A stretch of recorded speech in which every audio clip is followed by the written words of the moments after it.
You might have seen it already, but we recently made an Elden Ring for Dummies video that covered some of the basic systems in the game that we thought could use a bit of extra explaining, especially for those players new to From Software games. Well, combat is such a huge topic for Elden Ring that we decided it needed a video of its own. So, here it is. Everything from iframes and Ashes of War to Affinities and Super Armour explained. Enjoy! So first of all, it's important to remember that death in Elden Ring is not a failure. It's an opportunity to learn. That's why the game starts out with an unavoidable death. It's teaching you that death isn't supposed to be a punishment. It's a tool with which you can move forward, get better, and learn from the consequences of your decisions or mistakes. Look, if you're playing this game well, you should know exactly what you did wrong every time you see that "you died" screen and know what you have to do differently next time. Dying will return you to the last site of grace you rested at. Or, a new bonus for Elden Ring, you might be able to choose a stake of Marika instead if one is nearby. You'll be able to tell quickly if you're under the influence of a stake of Marika because there will be a little sort of statue icon just underneath your health, stamina, and FP bars. Any runes you were carrying will be left on the ground at the location of your most recent death, or where you fell from if it was a gravity-induced death. But you will only get one chance to retrieve them before all those runes are lost forever if you die again before getting them back.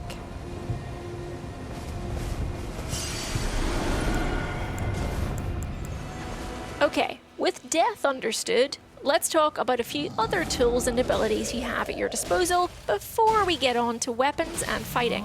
For example, in Elden Ring, you can jump, something that might actually come easier to From Software newcomers than to veterans. Jumping attacks, especially if you're wielding a weapon two-handed, deal tons of super armor damage and so are great for setting up critical hits. However, unlike rolling, jumping has no invincibility frames, so it's actually pretty bad for avoiding enemy attacks unless the attack you're avoiding is specifically a sweeping attack. Not understanding anything I've just said? Don't worry. I'm going to go into all of these topics in a little bit.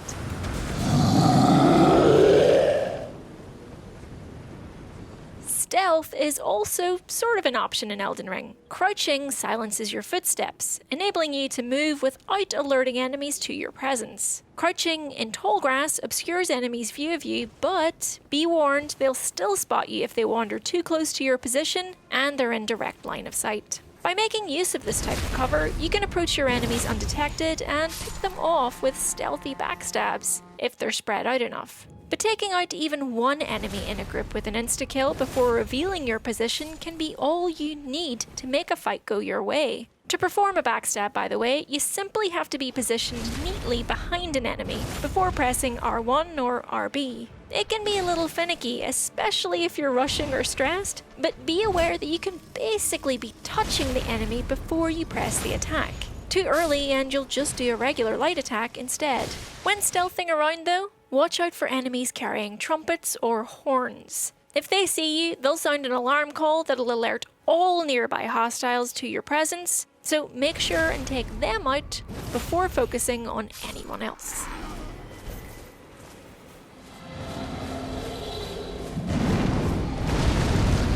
I've said it before and I will say it again, but rolling is possibly one of the most important abilities to get the hang of in Elden Ring.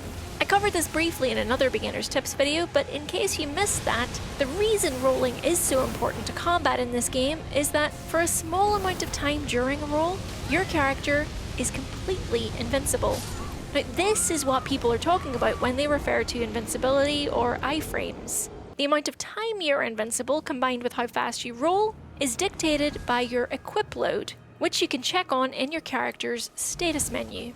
If the weight of your armor, plus any weapons and shields you have equipped, is less than 30% of your overall equip load, you'll do a quick roll, which offers the maximum speed, travel distance, and iframes available in a roll. Anything less than 70% is a medium roll, which also offers decent distance, speed, and protection. You don't really want to be over 70%, as this will offer next to no iframes, and there will be a speed and distance penalty if you try to roll. Now, rolling can be a little bit difficult to get used to, but oftentimes it is a preferable action to staying put or blocking, because not only does it put less of a strain on your stamina than sitting there and taking hits, but it means you can get into a better position during an enemy's attack to immediately follow up with a counter of your own.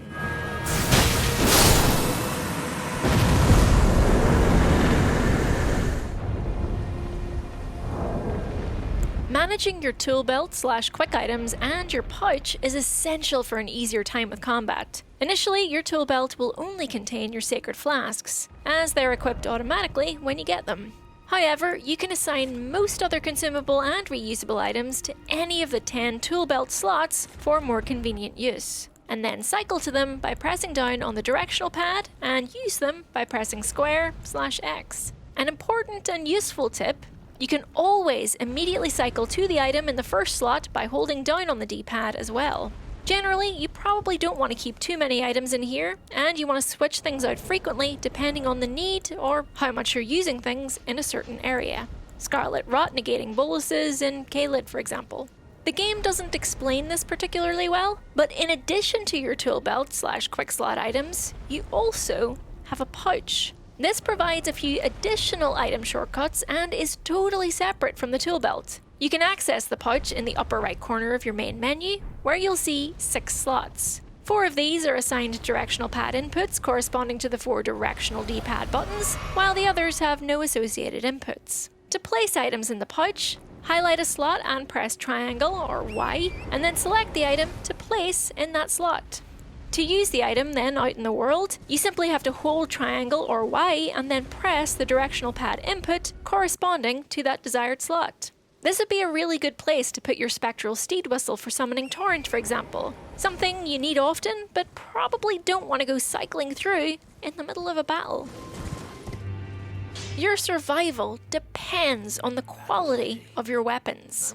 Though you'll see some increase in attack power from simply leveling up your attributes, which we discussed before in our other Elden Ring for Dummies video, the single most significant boost to your damage output is achieved by upgrading your weapons directly. Upgrading raises their base damage, and it also improves their attribute scaling, which also nets extra damage depending on your character's specialities. Armaments, by which I mean weapons, staffs, seals, shields, anything you equip and use in combat, come in 2 basic types: normal and special.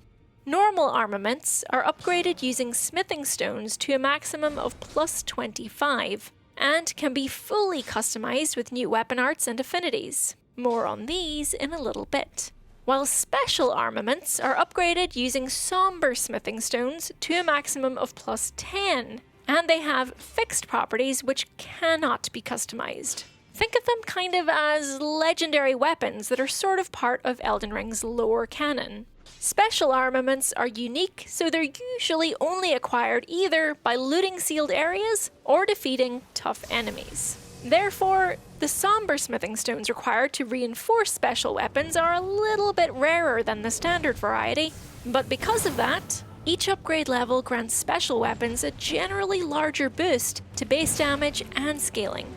Just because a weapon is special, however, does not mean that it's better for you. So please don't think that you have to equip a weapon just because it's special or just because it looks good.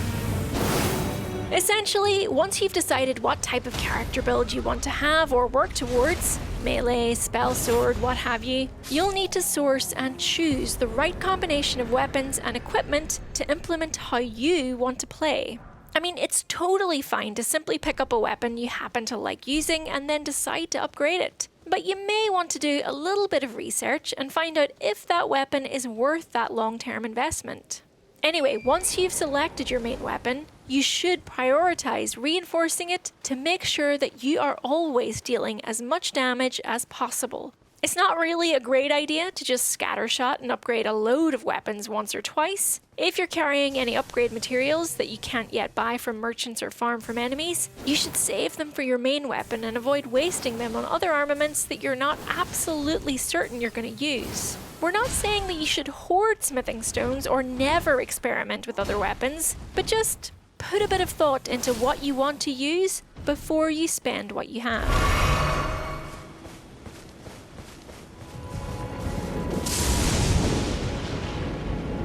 As we mentioned earlier, your weapons can be equipped in either hand, though their functions and movesets can differ to some extent in each case. You can also sheath one weapon or put your shield on your back and use your main weapon in a two-handed stance by holding triangle/Y and tapping L1/LB or R1/RB. Wielding a weapon two-handed will increase damage dealt by 1.5, and it grants a temporary bonus to strength. Of course, you should only do this when you feel confident about either rolling or generally staying out of the way of an enemy's attacks, because you won't have the benefits of blocking without a shield to hand. Of course, you can also dual wield two weapons as well, and holding a compatible weapon in each hand can unlock dual attack animations that will use both weapons at once. As always, reading the descriptions will let you know which weapons are best for this.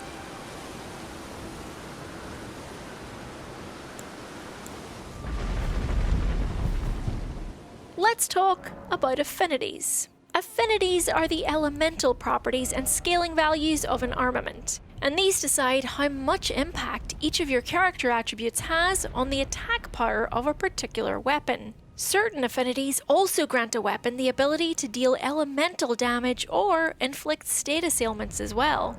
Standard is your default stat scaling, and it varies by individual weapon. Heavy weapon types enhance strength scaling at the expense of all other types. Quality weapons slightly enhance and more evenly balance strength and dexterity scaling.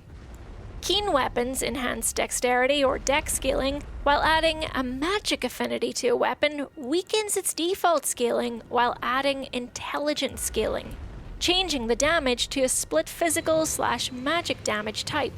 Basically, that's good if you're putting points into intelligence when you level up, not so much good otherwise. Fire affinity also weakens default scaling while splitting the weapon's damage between physical and fire damage. Sacred adds faith scaling to a weapon while splitting the damage between physical and holy, great for particularly evil enemies, while lightning does the same but for lightning damage. A poison affinity enhances strength, dexterity, and arcane scaling while adding a poison build-up to attacks. Cold weakens default scaling, enhances intelligence scaling, and adds frostbite build-up to your attacks.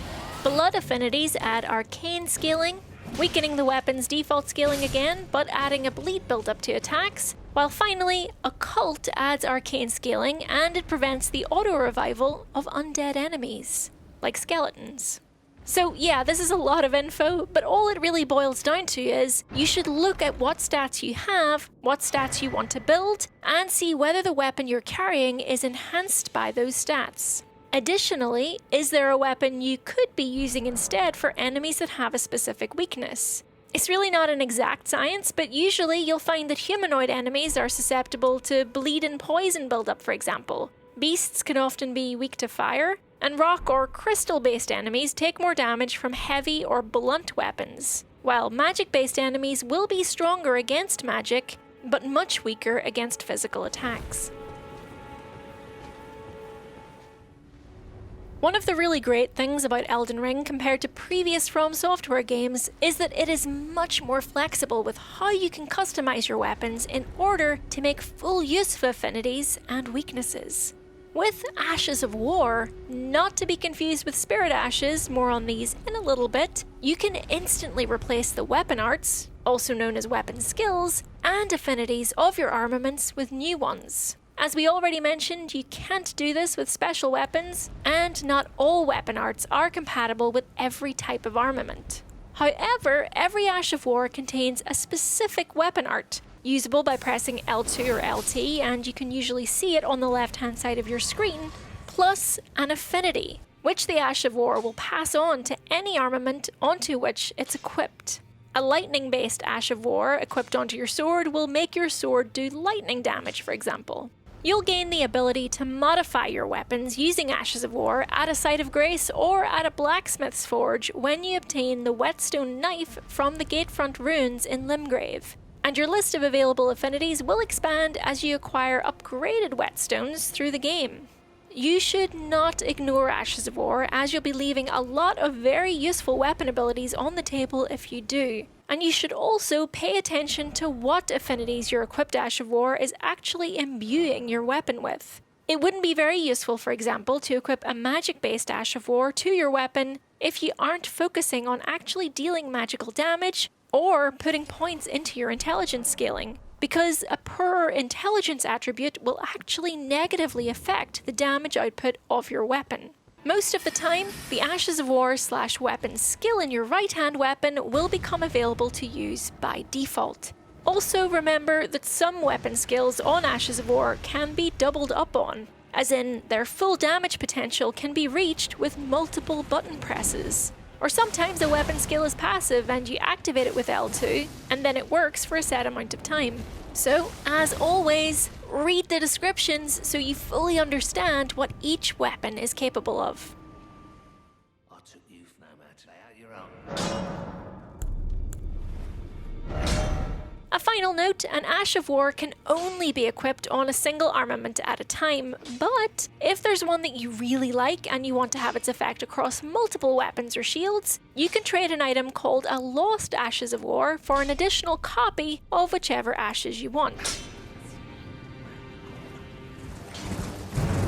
Admittedly confusingly named, but Spirit Ashes are another tool entirely, and another that you'll definitely want to take full advantage of. You should have an item called the Spirit Calling Bell, given to you early in the game by a witch called Rena in the Church of Ella. If you missed that, you can buy it in the Round Table Hold from the Twin Maiden Husks. This item itself is passive, but it allows you to equip reusable items called Spirit Ashes to your tool belt, and summon NPC companions to fight for you by pressing square or X.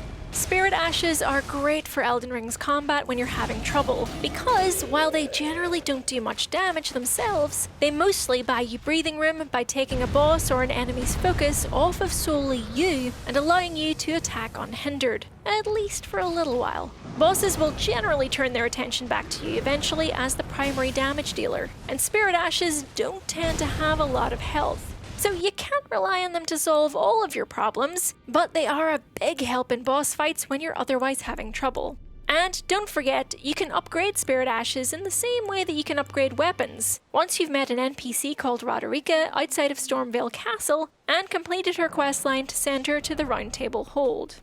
Upgrading Spirit Ashes requires runes and either grave or ghost gloveworts, found in crypts and other optional dungeons. You'll usually find a lot of new Spirit Ashes there too, or in lots of other places that are slightly off the beaten path. A little bit on ranged combat. Ranged combat can be a distinct playstyle in Elden Ring, but you'll mostly find it used as a baiting tactic, a backup option, or a way of inflicting a status effect on an enemy before tackling them head on. Long-range weapons have vastly different effective ranges, stat requirements, and special abilities, with each suited to a slightly different application. And every class of ranged weapons is compatible with unique ammunition. For example, if you want to use a ranged weapon, like a bow or crossbow, you'll need to craft or purchase arrows or bolts respectively. Each type of ammunition has 2 dedicated slots in the equipment tab of the main menu, on the right side of the 2 top rows.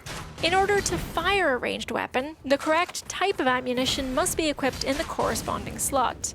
With your bow or crossbow drawn, you can fire the ammunition in the first slot by tapping the light attack input for the corresponding hand that it's equipped to. So that's L1/LB or R1/RB. Or the ammunition in the second slot by tapping the heavy attack input for that hand, L2/LT or R2/RT. You'll generally find the recipes for further status-inflicting ammo in cookbooks, and it's worth playing around with these to make full use of a boss's weaknesses. For example, you could use arrows to inflict poison buildup on Flying Dragon Agheel, before charging in to attack them on horseback, so that the poison is quietly doing damage over time while you're chipping away at the same time with your main weapon. So realistically, we can't tell you the secret formula on how to fight good in Elden Ring because that really depends on a bunch of factors, including your loadout, your combat style, your modifiers, what exactly you're fighting, and so on.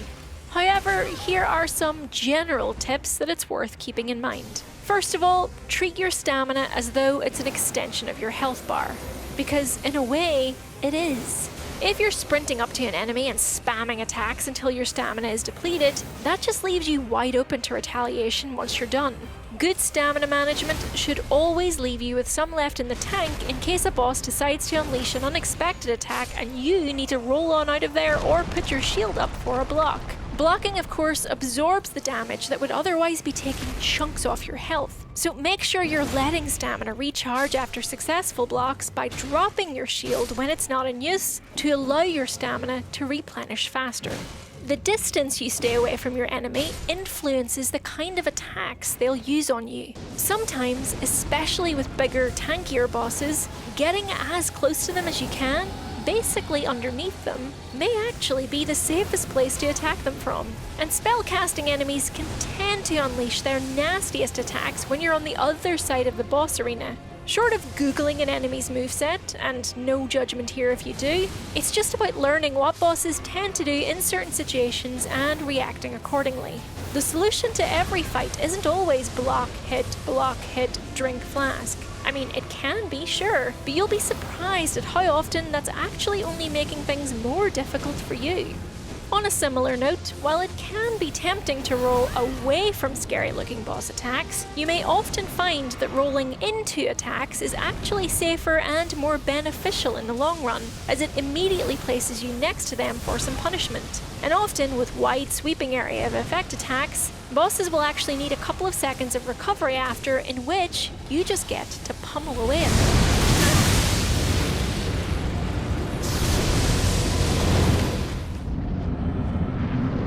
We mentioned this in another beginner tips video, but if you're wondering what the pattern is to getting an enemy staggered and vulnerable to a critical attack, this is connected to what's called super armor. Basically, everything in the world of Elden Ring, you included, has something called super armor. Think about it as kind of like an invisible stamina meter. Every time an enemy takes a hit, you're reducing their super armor, and when that meter reaches 0, they will be staggered. You'll hear a distinctive booming sound and you can move in to do a critical attack, a particularly powerful attack with its own animation. So each successful hit that you land on an enemy will reduce their super armor by an amount, depending on the type of weapon you're using, whether the attack was one or two-handed, light or heavy, and so on. The trick is, super armor slowly refills when you're not attacking, similar to stamina when it's not in use. Therefore, it's often really important to keep up the attack on a boss if you're trying for critical hits that will end the battle more quickly. If you don't land hits frequently enough, the boss's super armor will recover and you'll just be there trading blows for longer. I mean, sometimes this is necessary. You don't want to get greedy and deplete your stamina, as that will leave you wide open to attacks. And sometimes the wiser course of action is to simply back off and heal instead. A good tip to know though is that spells, arrows, darts, and other consumable items also count towards pressing the attack, so it's worth bearing in mind.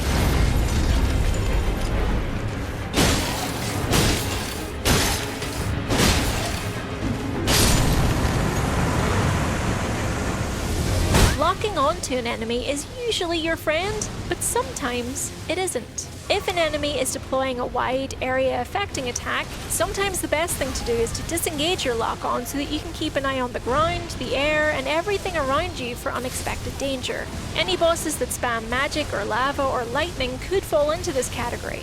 Generally though, lock-on is super helpful, but of course this can be down to personal player preference.